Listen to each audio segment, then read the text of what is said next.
جنت کی اس بادشاہی میں آہستہ آہستہ میرے جاننے والے لوگ بھی آتے جا رہے تھے۔ مختلف مجالس میں ان سے ملاقاتیں ہو رہی تھیں۔ ان میں میری دعوت پر تبدیل ہو کر اعلیٰ ایمانی اور اخلاقی زندگی اختیار کر لینے والے لوگ بھی تھے، اور خدا کے دین کی نصرت میں میرا ساتھ دینے والے میرے رفقا بھی۔ ان میں سے ہر شخص سے مل کر یوں لگتا تھا کہ زندگی میں خوشی اور محبت کا ایک اور در کھل گیا ہے، تاہم وہ ابھی تک نہیں آئی تھی جس کا مجھے انتظار تھا۔ گرچہ اس انتظار میں کوئی زحمت یا پریشانی نہیں بلکہ مزہ ہی تھا۔ پھر ایک روز گرچہ اس نئی دنیا میں شب و روز نہیں رہے تھے، صالح میرے پاس آ کر کہنے لگا، سردار عبداللہ، تمہارے لیے ایک بری خبر ہے۔ مجھے حیرت ہوئی کہ اب جنت میں مجھے یہ کیا بری خبر سنائے گا، تاہم اس کا لہجہ ایسا تھا کہ میں پوچھنے پر مجبور ہو گیا، کیوں بھائی، یہاں کیا خبر بری ہو سکتی ہے؟ اس نے کہا، سردار عبداللہ، بری خبر یہ ہے کہ تمہارے عیش کرنے کے دن ختم ہو گئے۔ تم نے نائمہ کے پیچھے آزادی کے بہت دن دیکھ لیے، اب تمہاری نگرانی کے لیے نائمہ خود آ رہی ہے۔ کیا سچ؟ میں نے شدت جذبات سے مغلوب ہو کر صالح کو گلے لگاتے ہوئے کہا، اور کیا میں جھوٹ بولوں گا؟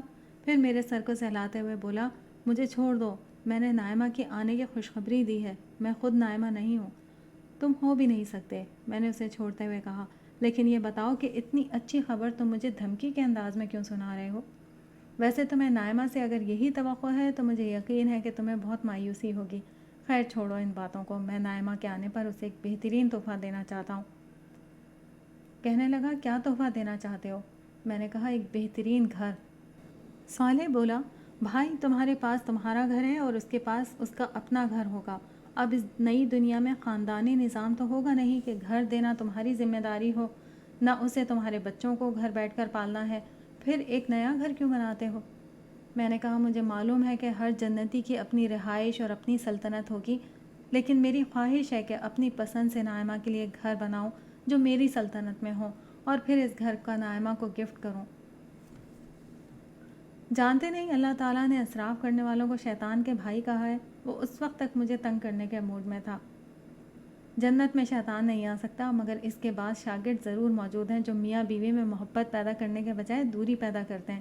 میں نے مصنوعی غصے کے ساتھ اسے گھورتے ہوئے کہا، تب وہ ہاتھ جوڑتے ہوئے بولا، ٹھیک ہے ٹھیک ہے، مجھے بتاؤ کیا کرنا چاہتے ہو۔ اس کے بعد میں نے اسے ساری تفصیلات سمجھائیں۔ میری بات ختم ہوئی تو وہ بولا، چلو محل دیکھنے چلو۔ میں نے حیران ہو کر پوچھا، کیا مطلب، کیا محل بن گیا؟ تو اس نے کہا، تم کیا سمجھتے ہو، تم دنیا میں کھڑے ہو کے پہلے زمین خریدو گے، پھر نقشہ پاس کراؤ گے، پھر ٹھیکیدار ڈھونڈو گے، اور پھر کئی ماہ میں محل تعمیر ہوگا۔ سردار عبداللہ، یہ تمہاری بادشاہی ہے، خدا کی قوت تمہارے ساتھ ہے، تم نے کہا اور سب ہو گیا، یہی یہاں کا قانون ہے۔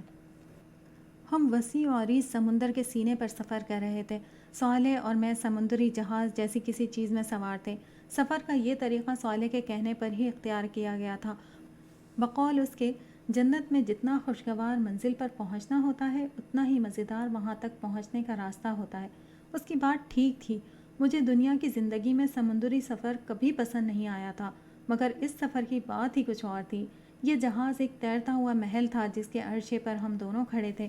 دھیمی ہوا اور خوشگوار موسم میں آگے بڑھتے ہوئے ہم اپنی منزل کے قریب پہنچ رہے تھے۔ ہماری منزل وہ پہاڑی جزیرہ تھا جسے ایک محل کی شکل میں نائمہ کے لیے تیار کیا گیا تھا۔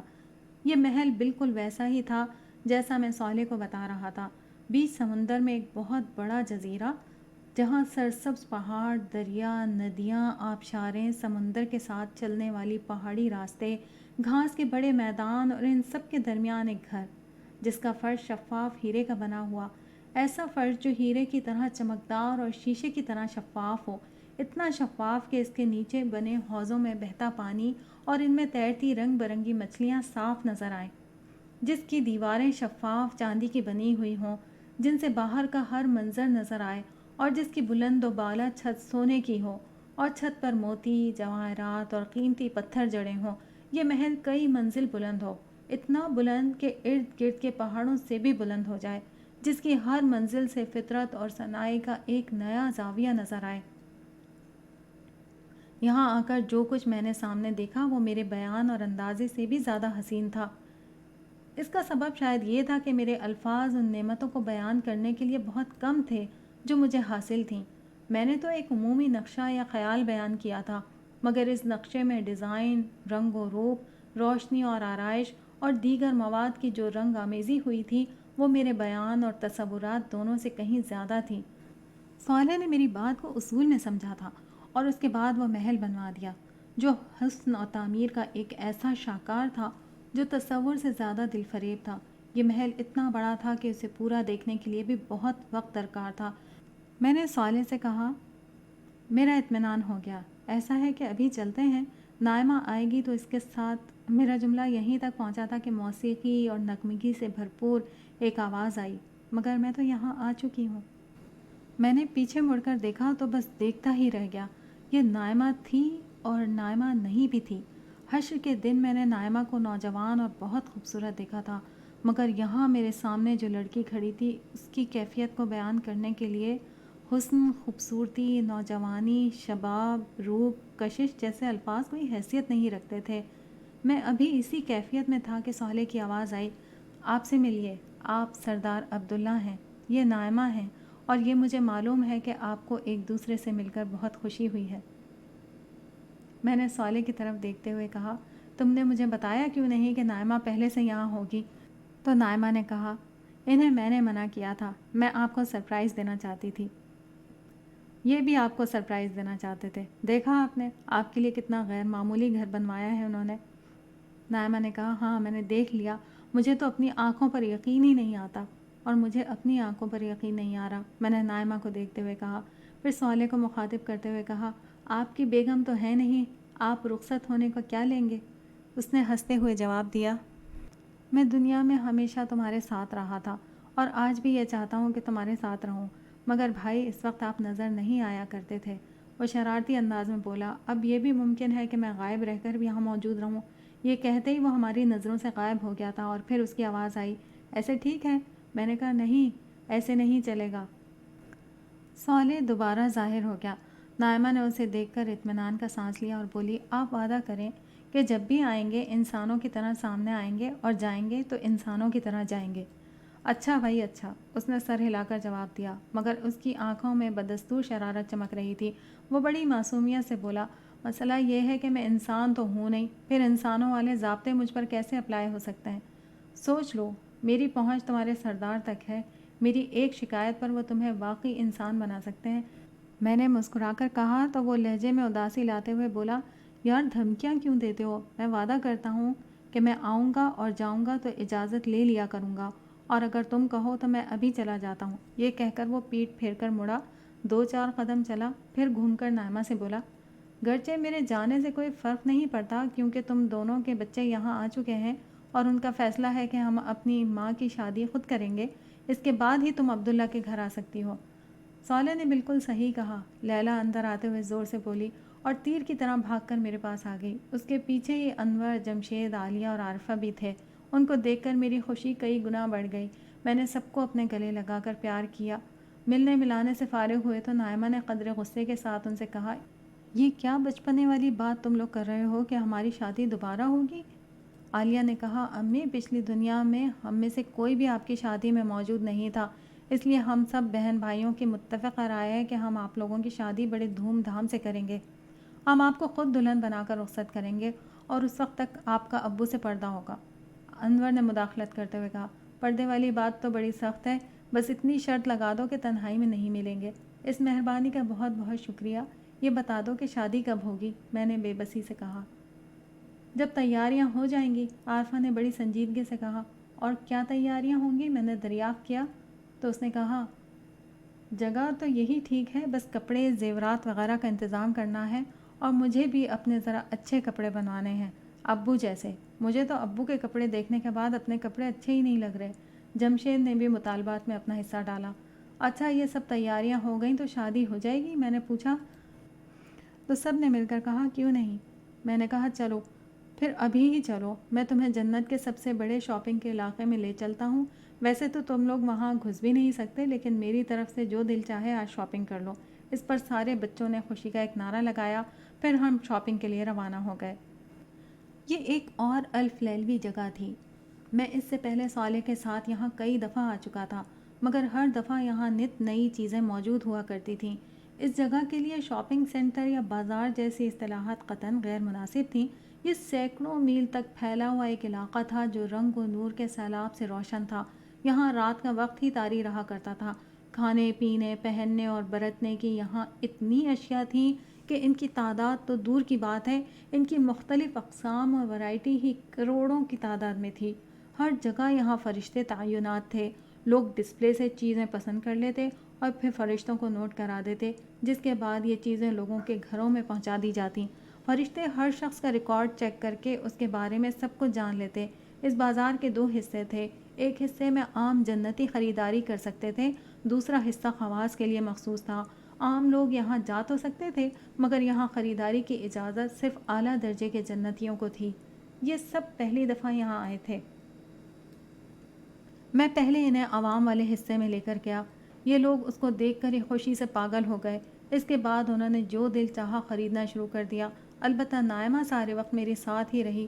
وہ خریداری سے فارغ ہو گئے تو میں نے کہا کہ میں تمہیں کھانا کھلانے لے چلتا ہوں۔ کھانے کے لیے میں انہیں اوپر لے گیا۔ یہاں چھت سے دور دور تک خوبصورت روشنیاں نظر آ رہی تھیں، جبکہ اوپر تاروں بھرا آسمان تھا۔ دنیا کے برخلاف، جہاں شہر کی روشنیاں تاروں کی چمک کو ماند کر دیتی تھیں، یہاں زمین و آسمان پر یکساں جگمگاہٹ تھی۔ تاروں کی دودھیا روشنی اور ٹھنڈی ہوا میں کھانے کی اشتہا انگیز خوشبو نے فضا کو بے حد مؤثر بنا رکھا تھا۔ بازار کی طرح یہاں بھی پس منظر میں دھیمی سی موسیقی چل رہی تھی۔ کھانے کی اتنی ورائٹی تھی کہ کسی کو سمجھ میں نہیں آتا تھا کہ کیا کھائیں۔ جو چیز لیتے وہ اتنی لذیذ ہوتی کہ چھوڑنے کا دل ہی نہیں چاہتا تھا، مگر شکر خدا کا یہاں پیٹ بھرنے کا کوئی مسئلہ ہی نہیں تھا، جس کی بنا پر جب تک دل چاہتا رہا ہم لوگ بیٹھ کر کھاتے رہے۔ واپسی پر میں جان بوجھ کر ان لوگوں کو بازار کے اس علاقے سے لے گیا جہاں صرف اعلیٰ درجے کے جنتی خریداری کر سکتے تھے۔ اسے دیکھ کر ان لوگوں کی آنکھیں پھٹی رہ گئیں۔ جمشید نے کہا، یہ بھی شاپنگ سینٹر کا حصہ ہے؟ میں نے جواب دیا، ہاں یہ بھی شاپنگ کا علاقہ ہے۔ میری بات پوری طرح سنے بغیر ہی یہ سب لوگ شاپنگ کے لیے بکھر گئے۔ میرے ساتھ صرف نائمہ ہی رہ گئی۔ میں نے پوچھا، کیوں تمہیں کچھ نہیں لینا؟ پہلے بھی کچھ نہیں لیا تھا، اب بھی نہیں کھڑی رہو گی؟ میری بات سن کر نائمہ دھیرے سے مسکرا کر بولی، میرے لیے سب سے زیادہ قیمتی چیز آپ کا ساتھ ہے۔ یہ انمول چیز آپ کے قرب کے سوا کہیں اور نہیں ملے گی۔ یہ کہتے ہوئے نائمہ کا چہرہ روشن ہو گیا۔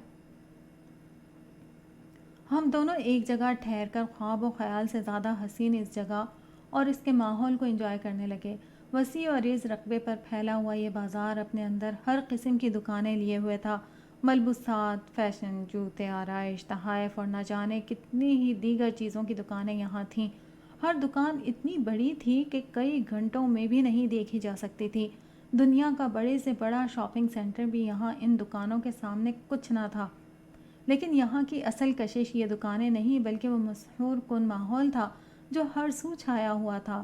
دل و دماغ کو اپنی طرف کھینچتی ہوئی چیزیں، بھری ہوئی دکانیں، ان میں جگمگ جگمگ کرتی روشنیاں، معطر فضا، خنک ہوا، دھیمی دھیمی موسیقی، خوبصورت فوارے، رنگ و نور کی ہزار ہا صنائیاں، طرح طرح کے دیگر ڈیزائنز، دلکش مناظر اور حسین ترین لوگوں کی چہل پہل، سب مل کر ایک انتہائی متاثر کن ماحول پیدا کر رہے تھے۔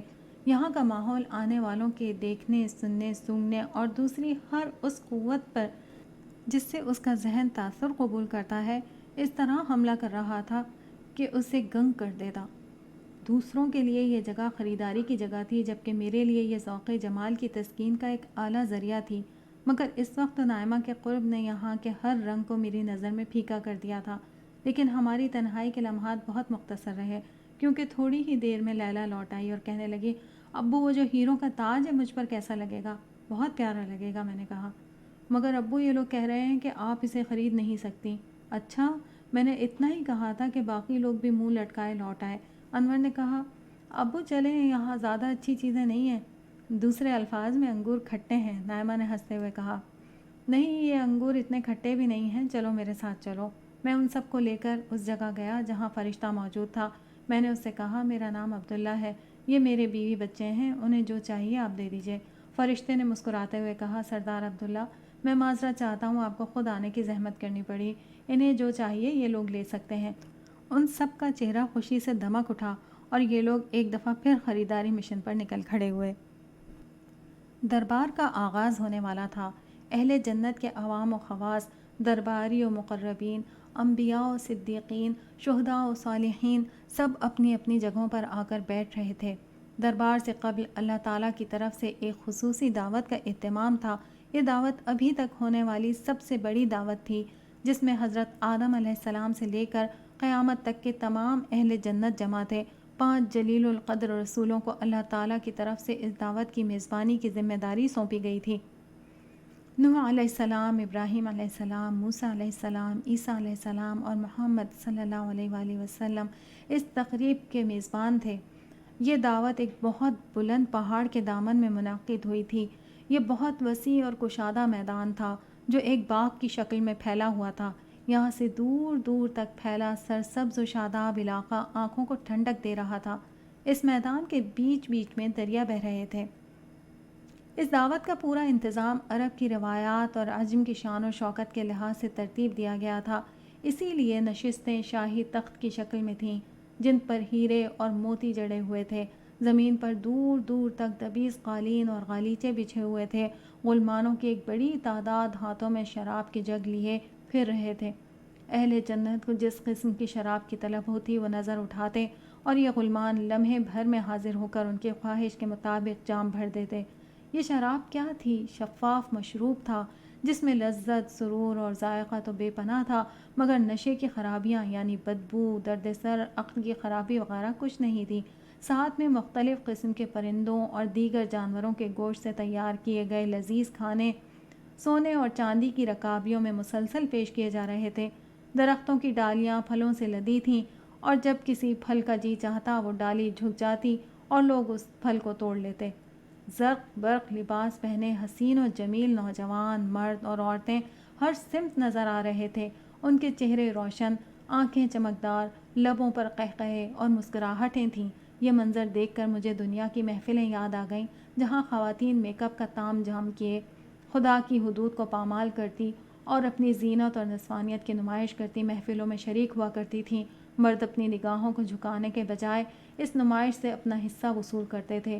اپنی نمائش سے رکنے والی خواتین اور نگاہوں کو پھیرنے والے مردوں کو کتنی مشقت کا سامنا کرنا پڑتا تھا، مگر اب ساری مشقت ختم۔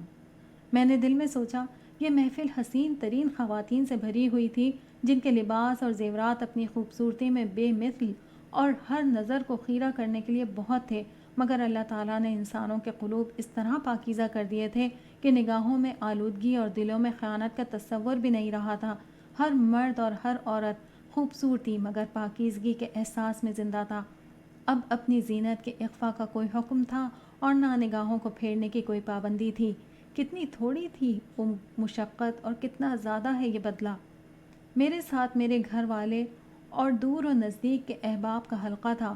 میرے بچے میری دوبارہ شادی کروا کر بہت خوش تھے۔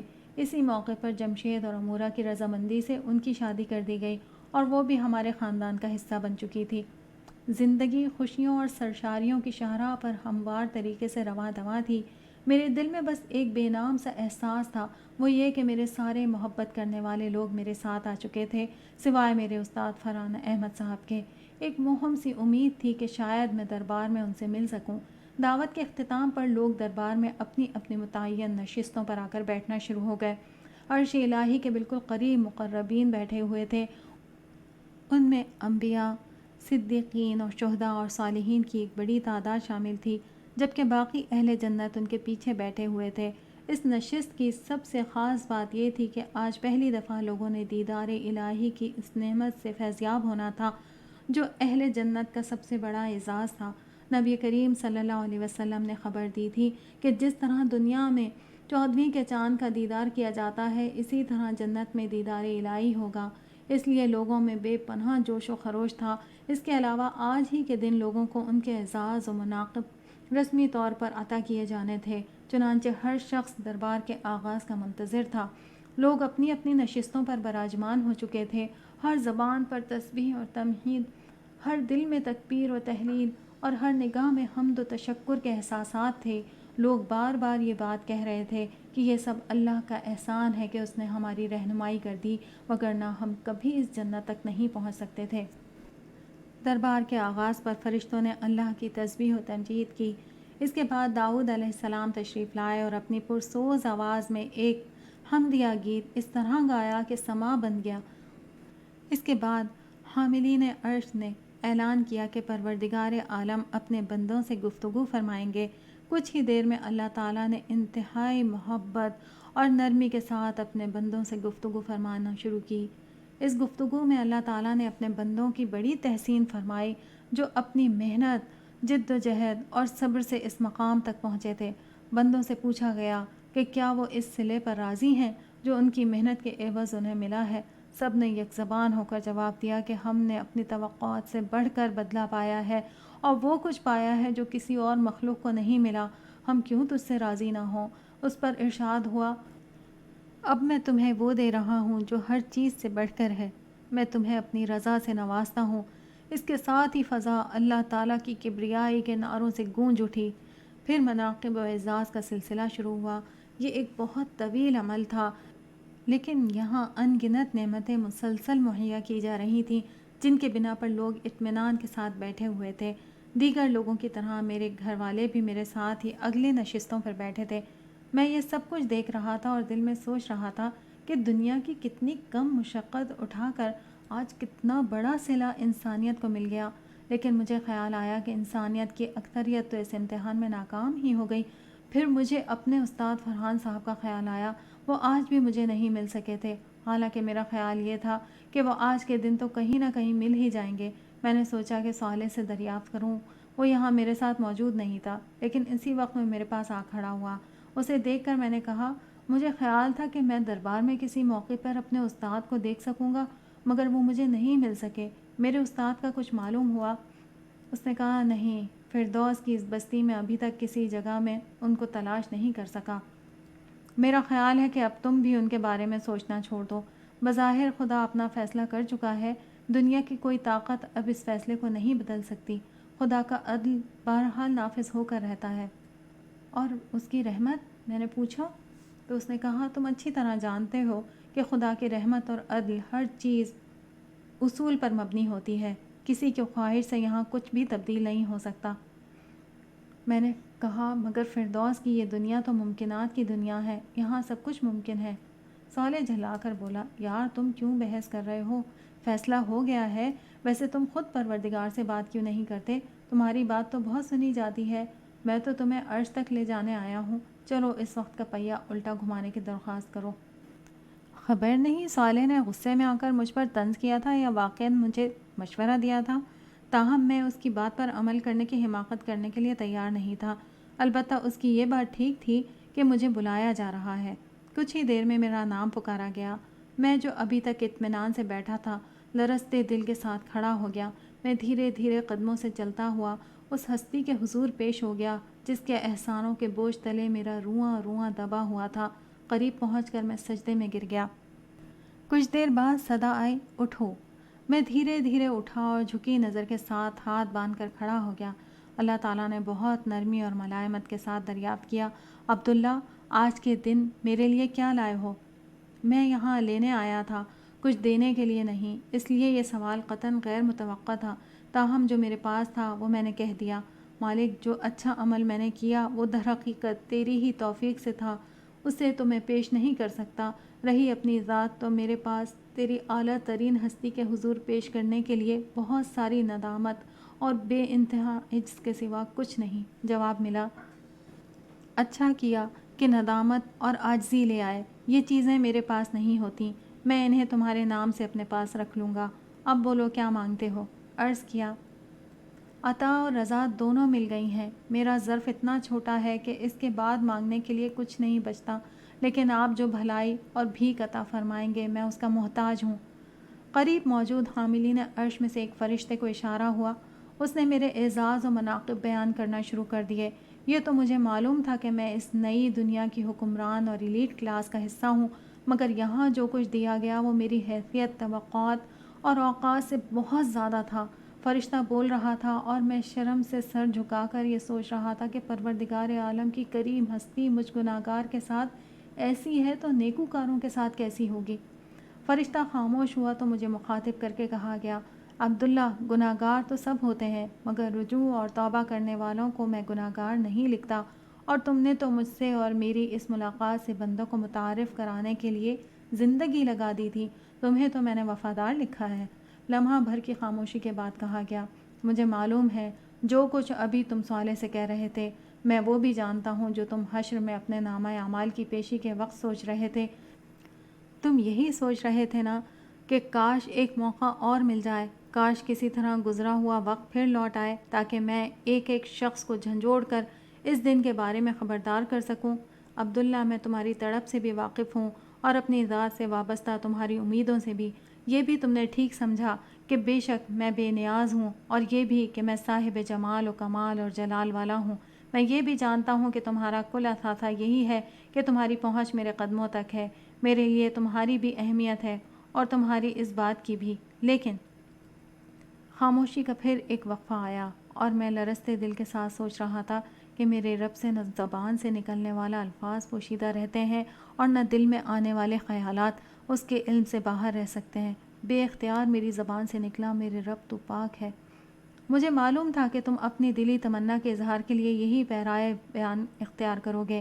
دیکھو، لوگوں کو دوبارہ دنیا میں بھیجنا میری اسکیم کا حصہ نہیں، اس لیے دنیا میں نہ تم جا سکتے ہو اور نہ دوسرے انسان، مگر وقت میرا غلام ہے، میں چاہوں تو اس کا پہیہ الٹا گھما سکتا ہوں۔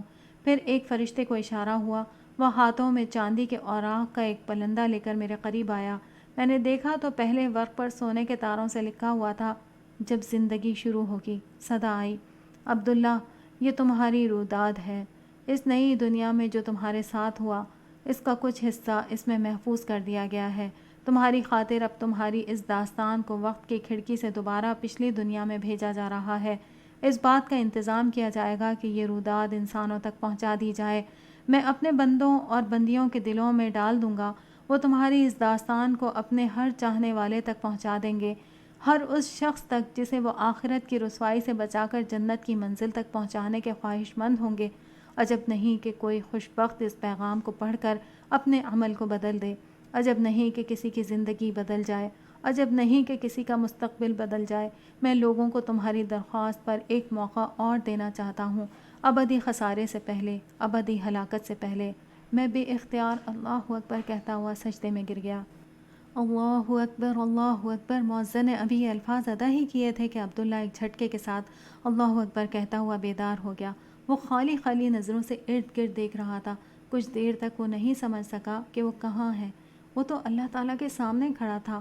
اس نے غور کیا، وہ اس وقت بھی اللہ تعالیٰ کے سامنے موجود تھا، بیت اللہ میں، وہ خانہ کعبہ کے عین سامنے موجود تھا۔ فجر کا وقت تھا اور مسجد الحرام میں لوگوں کی چہل پہل جاری تھی۔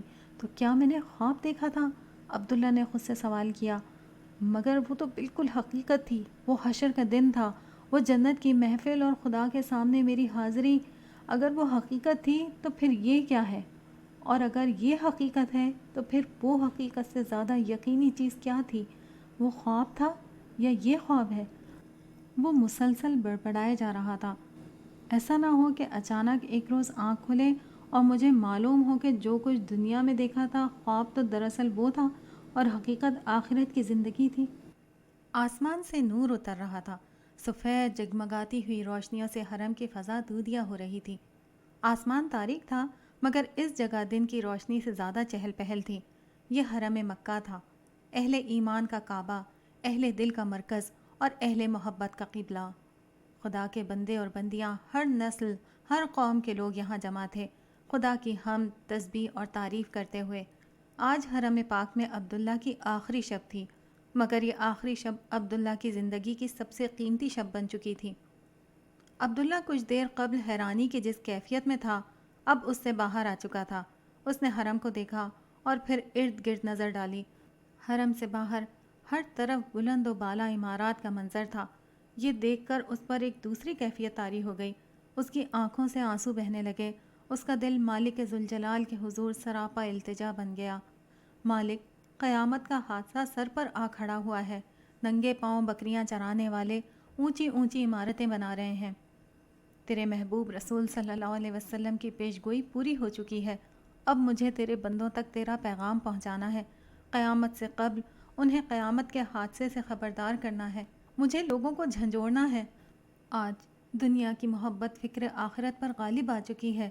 تیری ملاقات سے غفلت عام ہے، حکمران ظالم ہیں اور عوام جاہل، امیر مال مست ہیں اور غریب حال مست، تاجر منافع خور، ذخیرہ اندوز اور جھوٹے ہیں، سیاست دان بددیانت ہیں، ملازم کام چور ہیں، مردوں کا مقصد حیات صرف دولت کمانا بن چکا ہے اور عورتوں کا مقصد زندگی محض زیب و زینت اور اپنی نمائش۔ عبداللہ کی آنکھوں سے آنسو جاری تھے، اس کے دل سے مسلسل دعا و مناجات نکل رہی تھیں، وہ دعا جس کا قبول ہونا شاید مقدر ہو چکا تھا۔ مولا، آج لوگ تجھ سے غافل و بے پرواہ ہو کر ظلم اور دنیا پرستی کی زندگی گزار رہے ہیں۔ مذہب کے نام پر کھڑے ہوئے لوگ فرقہ واریت کے اسیر ہیں یا سیاست میں الجھے ہوئے ہیں، کوئی نہیں جو تیری ملاقات سے خبردار کر رہا ہو۔ تو مجھے اس خدمت کے لیے قبول فرما لے، تو مجھے اپنے پاس سے ایسی صلاحیت عطا کر کہ میں تیری ملاقات اور آنے والی دنیا کا نقشہ تیرے بندوں کے سامنے کھینچ کر رکھ دوں۔ جو کچھ تو نے قرآن میں بیان کیا اور تیرے محبوب نبی صلی اللہ علیہ وسلم نے جس عظیم واقعے کی خبر دی، اس دن کی ایک تصویر میں تیرے بندوں تک پہنچا دوں۔ انسانیت کو معلوم نہیں کہ اس کے پاس مہلت عمل ختم ہو چکی ہے۔ مجھے قبول کر کہ میں اس بات سے تیرے بندوں کو خبردار کر سکوں۔ پروردگار، ساری انسانیت کو ہدایت دے دے، اور اگر تو نے سب کچھ ختم کرنے کا فیصلہ کر لیا ہے تو پھر میرے لیے آسان کر دے کہ جتنے لوگ ہو سکیں میں انہیں جنت کی راہ دکھا سکوں، انہیں تجھ تک پہنچا سکوں، اس سے پہلے کہ سور پھونک دیا جائے، اس سے پہلے کہ مہلت عمل ختم ہو جائے۔